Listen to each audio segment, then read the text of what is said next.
Hi, everyone. Today I'm going to talk a bit about the language of death and dying. Grief literacy is a concept we're hearing more and more about these days, and it's essentially how do we show up for one another when we're grieving? How do we talk about death, dying, and grief? And one of the pieces I just really want to highlight today is that language is powerful, and the words we use or don't use can have a real impact. I'm a nurse, I'm a registered psychotherapist. I work with kids and adults, so I'm particularly cautious with my language. When I'm talking to kids about death and dying, I really try to avoid passed away, passed on. Very abstract for kids. Really common in English is to say, we lost someone, we lost grandpa yesterday. Kids lose things all the time and find them again. It can really cause a lot of confusion. But even adult to adult, if we can call it death and dying, it really suggests some level of comfort with the topic. And of course, if we're ever supporting someone in our personal life or our professional life who's uncomfortable with that language for personal reasons, for cultural reasons, we want to take their lead with it. But my general go-to is to say something like, I'm sad to hear that your dad died. I'm thinking of your grandma.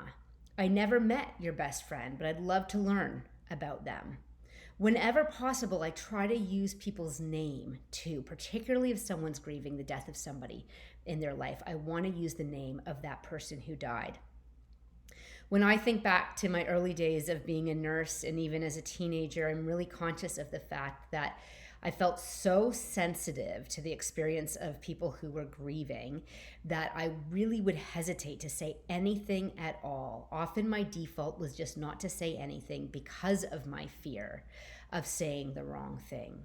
And I've really learned through 20 years of doing this work as a nurse and a grief therapist that the impact on people who are grieving can be huge. It can amount to additional losses.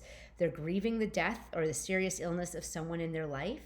And then one of my standard questions to people is, I'm wondering if in any way you've been disappointed by who maybe hasn't shown up the way you would hope they had at a time like this. And almost always the people I'm supporting have examples of people who haven't shown up the way they hope, an additional loss and grief that's been experienced as a result of that. And having been one of those people myself who didn't say anything because I was so worried about saying the wrong thing, I'm acutely aware that there's many people out there who desperately want to show up for their friends and family who are grieving, but just don't know how to. And that's why I've produced this video for folks who want to do a deeper dive.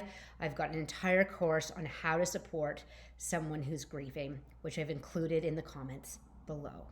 Hopefully there were some useful tips here in the meantime.